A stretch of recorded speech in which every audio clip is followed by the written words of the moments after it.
It's just quick. We recently stayed at the Boardwalk. Granted, it's a deluxe resort. There were some things about it that I wasn't fond of. There's no real quick service restaurant right now.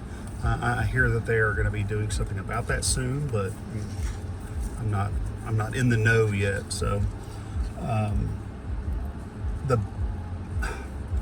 I'm a larger fellow. I'm 6'2", 270 pounds, broad shoulders and all that fun stuff. But when I was in the bathroom, I was cramped. Yeah, it had I say this. We were in the DVC section, the DVC villas at Boardwalk, so it was a little bit different side. Like, from what I hear and have seen when I looked at rooms via YouTube or whatever, there's a kitchenette in there, and that takes up some space. Like, it took a closet away when he did that. I think that the regular Boardwalk rooms are a little bit more spacious bathroom-wise than the one we were in. So I will say that. We lost a little bit because of the deluxe studio we were in, and it being the DVC side.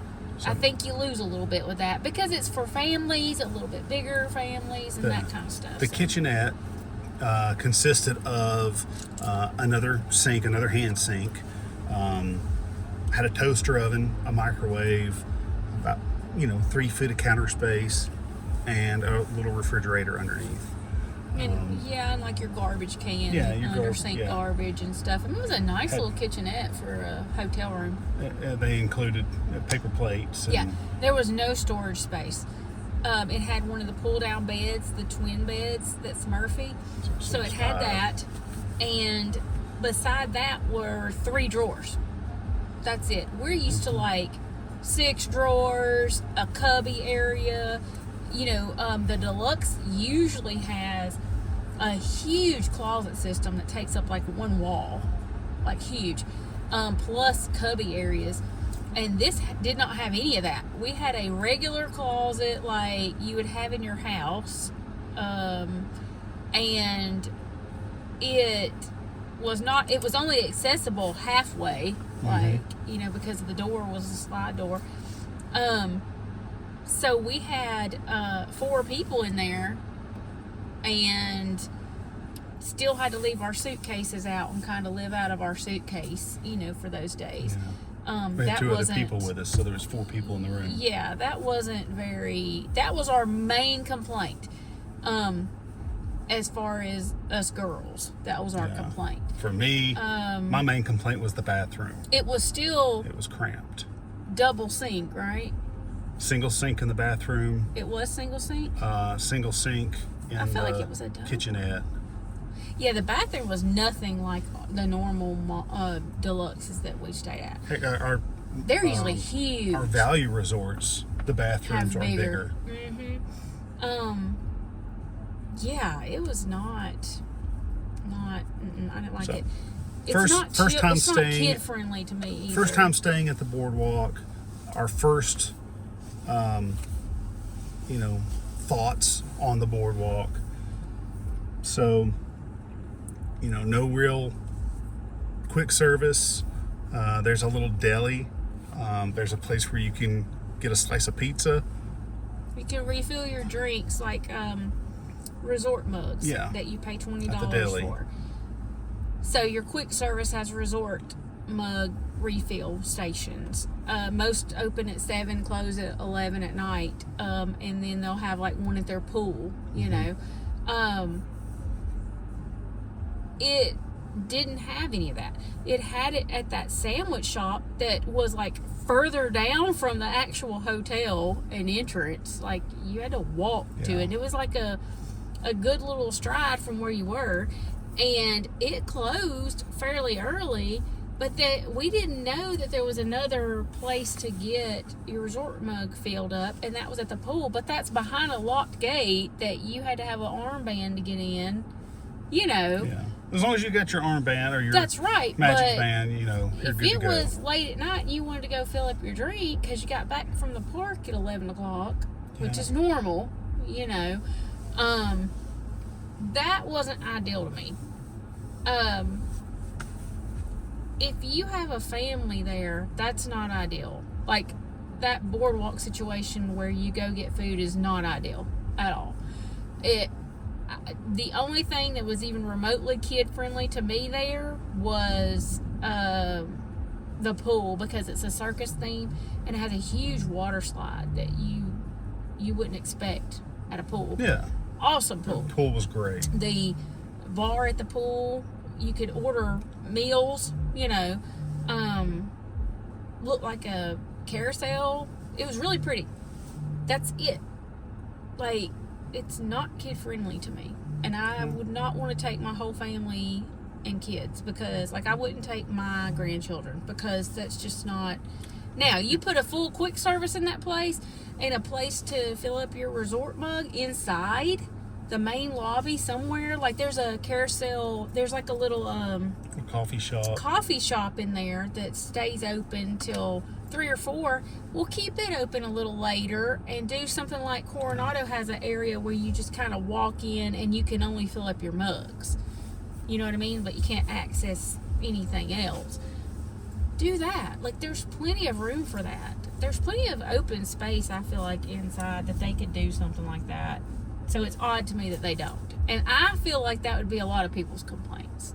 I don't feel like we would be weird for that being a deal breaker for us on something. I just don't like that. Beautiful resort, but it was nice. It was really nice. I've seen it's just not as good, if not better, at some of the moderates. But I think the location is what really gets it elevated, because it is literally right beside, in walking distance of, Epcot. And you know, you can hop back over to your room, which also happens to be my least favorite park, so that could be another reason that I'm not that fond of it. Yeah. I will say that transportation was not that great either, because in order to go to Hollywood Studios, you're walking probably, a mile? You're going to walk, which has a sidewalk and everything, or you're going to take the Friendship little boats, right? Well, you know, because if you want to take the Skyliner, it's really backtracking, because you're going to go back to Caribbean Beach to the transfer, and you're going to get off there, then you're going to swap to the Hollywood Studios line. Walk over to Epcot and get on the Skyliner there. That's backtracking. Yeah. So you could do that, or you could get on the bus. But I don't even know if there was a bus to Hollywood. I don't think there's a bus. I think the bus is only to Animal Kingdom and Magic. But either way, I think they should always have buses, even if they have a different mode of transportation for those. But whatever. That boat was full, and it's picking up Boardwalk, Yacht and Beach Club, and Swan and Dolphin. Yeah, we didn't realize it was picking up Swan and Dolphin, because we didn't actually pick them up, I think, the first time or whatever. On our way back, when Christy and I were coming back from the park, there was a huge line to get back on the boat. Huge. And we thought, oh, we're not all going to fit on this boat, and it's going to take forever. You know, they might need 2 trips. We fit on that boat. I was shocked. But it dropped off everybody on that entire boat except for about 10 of us at the Swan and Dolphin. That is not a Disney resort. Yeah. Is it a good neighbor? Yes. But it is not a Disney resort. So I was kind of like... So one of your two main forms of transportation. These people are, at without a a discount, resort, you're sharing with a Good Neighbor Hotel. Without a discount, these people are paying $7,000, $8,000, $9,000 a night for a room at Boardwalk without a discount. So plus $7,800. Yeah, 100 to 1,000 a night plus for these rooms, right? without a discount. Even with a discount, you're paying $5 at least a night. So you mean to tell me that we're getting a deluxe hotel and these people are using our buses? They're using our boat, which is our only mode of transportation, because I'm not walking a mile when it is 100 degrees outside and the humidity is literally 99.9%. Like, there are places I don't have that are sweating. Like, it's impossible to even like breathe sometimes. It's so hot.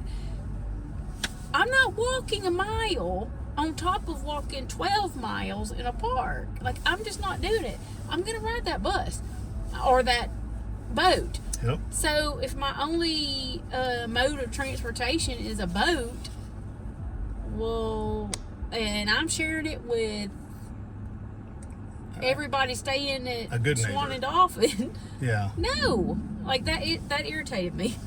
Yeah. I'm just kind of like, personally, I don't think I would stay at any of the Epcot hotels. Yeah, I think Deluxe hotels. I think Boardwalk may have been a one and done for us. Beautiful, great hotel. Like, just not my jam. I still wouldn't mind staying at some of the other ones. My At least least favorite once. so far. But so far, yeah. I love to go to the Boardwalk though, because I love cake bake and it's beautiful. And I mean, I love the store on the Boardwalk. It's great. You can do everything Yeah. on your Epcot day at the Boardwalk that you could staying at the Boardwalk. There's nothing excluded from, the public except for the pool.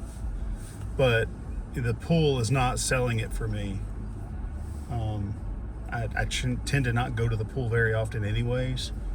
But we can always go to a pool, but Yeah, we rarely go to the pools.